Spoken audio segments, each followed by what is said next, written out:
You sure you can't make our romantic getaway? I'm sure. This flu hit me hard, and there's no way I could make the drive. Something in Landon's blood prickles. It's weird for Allie to be texting excuses. Usually, when something goes wrong, they talk on the phone. You sure?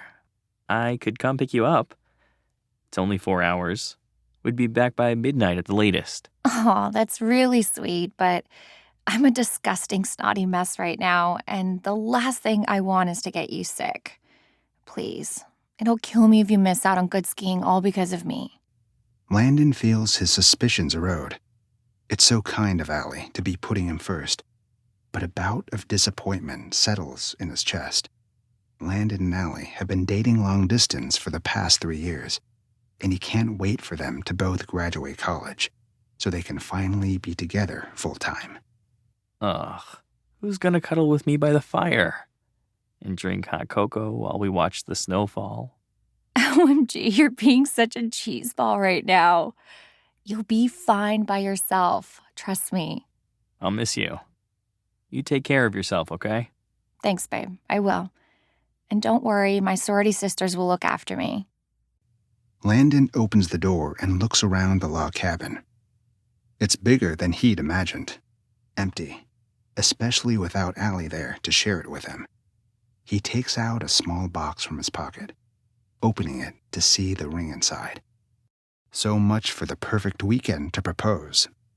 Landon turns on the sink for a glass of water. Nothing comes out. Of course. Landon searches around the cabin until he finds the sheet containing the contact information of the rental owner. He texts the owner, who says they will send someone over right away. Landon eyes the fireplace. Soon, he has a fire blazing, the cabin warming up quickly. Suddenly, there's a knock on the door. Landon opens the door to find a pair of piercing blue eyes staring at him, the rest of the person's face covered in a hat and a giant scarf. Hi, I'm Malia. My family owns this cabin. Oh, hey. Nice to meet you. Heard the pipes aren't working? Yeah, the water won't turn on. Malia makes her way into the cabin, peeling off a few layers as she does. So you're Landon then, right? Here for a ski trip? Yeah. Drove all the way from Texas. Sheesh. You chose an interesting weekend, that's for sure. What do you mean? There's a storm coming in. Gunnison is supposed to get up to 5 feet of snow overnight, which means even more up here in the mountains. Better for skiing, right? Malia laughs, her smile warming her eyes. I'm not so sure you'll be skiing anytime soon.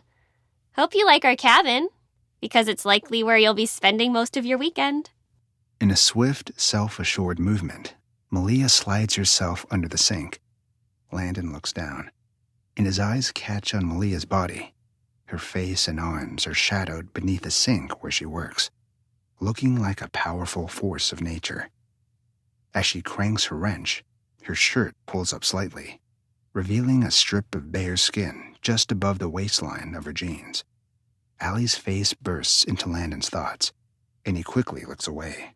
It doesn't hurt to look, you know? What? Malia pokes her head out from beneath the sink.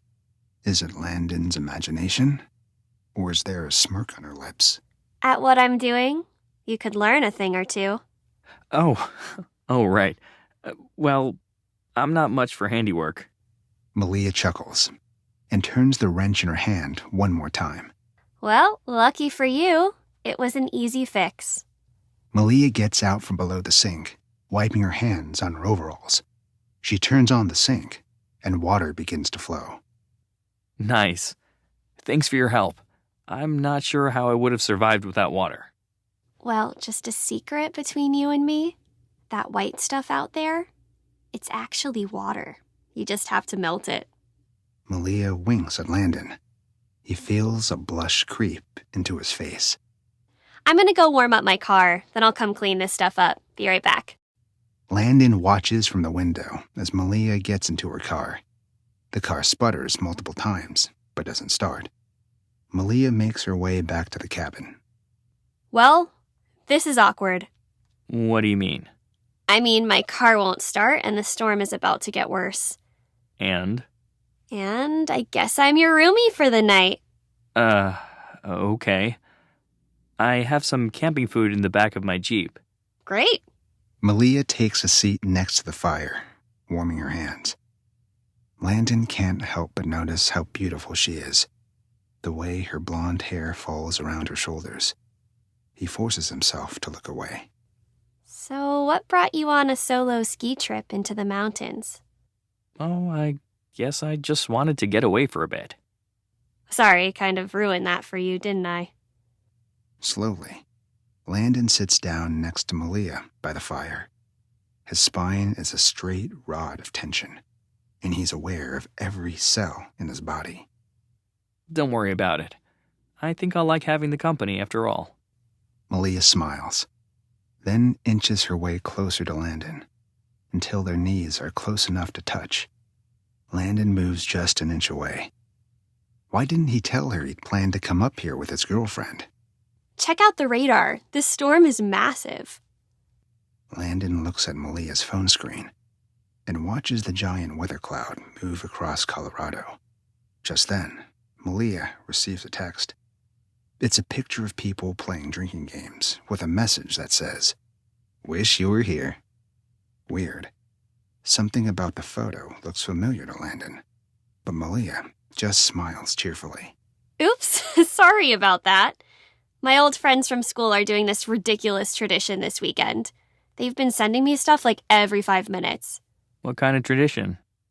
Well, technically I shouldn't tell you. Sorority code, you know? Fair enough. But seeing as I'm no longer in the sorority, I guess I could bend the rules a little. Malia flutters her lashes prettily, casting doe eyes up at Landon. And again, she closes the small gap between the two of them.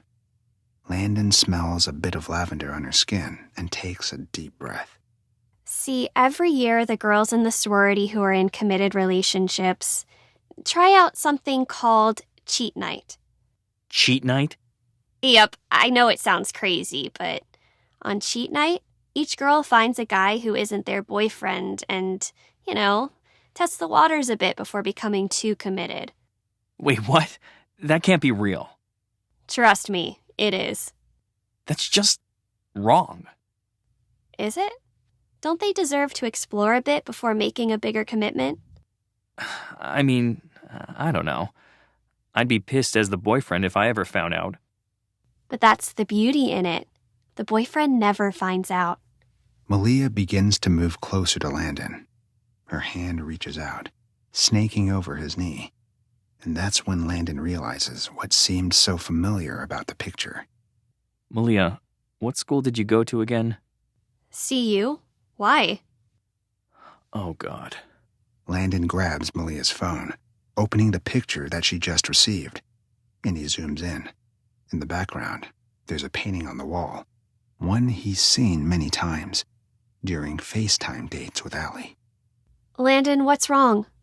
Landon thinks back on the past 3 years of long-distance dating. Each year there had been something. A broken-down car, a roommate needing help, the flu.